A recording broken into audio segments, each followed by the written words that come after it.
वालेकुम रहमतुल्लाहि वबरकातुहू।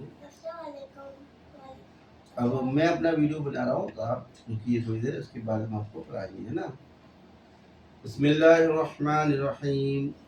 नहमदुहु व नसल्ली अला रसूलिल करीम, अम्मा बाद। मेरे इस्लामिक दोस्तों, बहुत दिनों के बाद मेरा दिल करा था कि आज एक वीडियो बनाऊँ। बच्चे को तो बीच में मैं पढ़ाता रहता था, लेकिन फिर मेरे दिल में ये ख्याल आया कि एक वीडियो बनाऊँ और कुछ आप बीती कुछ बातें बताऊं, तो हो सकता है वो आपकी समझ में आए और वो काम आप भी कर लें जो मैंने किया। पहले तो ये कि मुझे कुरान पढ़ना नहीं आता था, तो मैंने कुरान पढ़ने के लिए एक हाफिज़ को लगाया, और क्योंकि मेरे पास टाइम नहीं था तो ऑनलाइन में पढ़ता था। ये देखिए, मैंने आपको पहले भी बताया ये ब्रेल कुरान है, क्योंकि ज़ाहिर सी बात है मैंने सारी पढ़ाई जो भी की अली यूनिवर्सिटी से, वो सब ब्रेल लिपि पे की। तो मेरा मकसद ये था कि जब मैंने कुरान पढ़ना सीखना शुरू किया था, तो उस वक्त बहुत मुश्किल थी और ये लग रहा था कि शायद मैं सीख नहीं पाऊँगा। लेकिन यूट्यूब के थ्रू मैंने इस कुरान को शुरू किया। कुछ मौलाना साहब से पढ़ा, कुछ मोबाइल से पढ़ा, क्योंकि मौलाना साहब के पास टाइम है तो मेरे पास टाइम नहीं। तो इस तरह का कुछ तालमेल चल रहा था। तो मैंने मोबाइल के थ्रू इसलिए पढ़ना शुरू किया, क्योंकि जब मेरे पास टाइम होगा तो मैं पढ़ सकूँगा।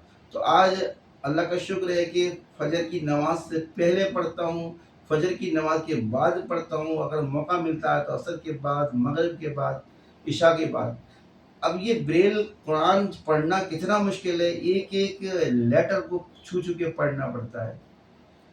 तो इसमें पढ़ने में बड़ी मुश्किल आई, और जब कोई लफ्ज़ समझ में नहीं आता था तो मुझे घबराहट सी महसूस होती थी कि यार क्यों नहीं आ रहा। लेकिन अल्लाह का शुक्र है आज बहुत स्पीड से पढ़ रहा हूँ और बहुत अच्छी तरीके से पढ़ रहा हूँ। यानी कि मैंने वो हदीस सुनी थी कि एक हरफ पढ़ने का 10 नेकियाँ मिलती हैं। अब अलिफ लाम मीम ये 3 हरफ हैं, 30 नेकियाँ मिलती हैं।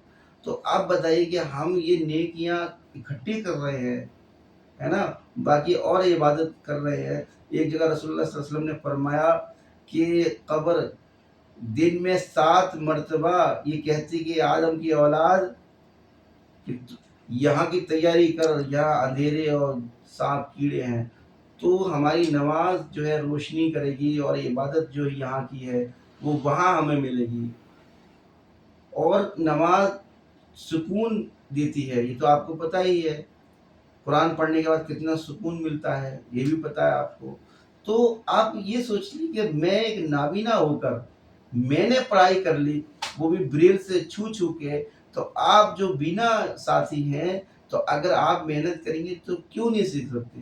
क्योंकि अल्लाह ताला ने ये वादा किया है शैतान से, जो मेरे होंगे वो जन्नती होंगे, तेरे होंगे तो दोज़खी होंगे। तो आज ये बताइए कि हम वो जो इबादत हम किसकी बात मान रहे हैं, कि अल्लाह की बात मान रहे हैं, शैतान की बात मान रहे हैं। मैं तो ये कहूँगा कि शायद 10% ही होंगे जो अल्लाह की बात मान रहे हैं, बाकी सब शैतान की बात मान रहे हैं। अब आपके पास शैतान खुद बज़ाहिर तो होगा नहीं खड़ा कि नमाज के लिए रोके। भाई आप नमाज नहीं पढ़ रहे हैं तो इसका मतलब ये क्या, ये हुआ ना शैतान की बात मान रहे हैं।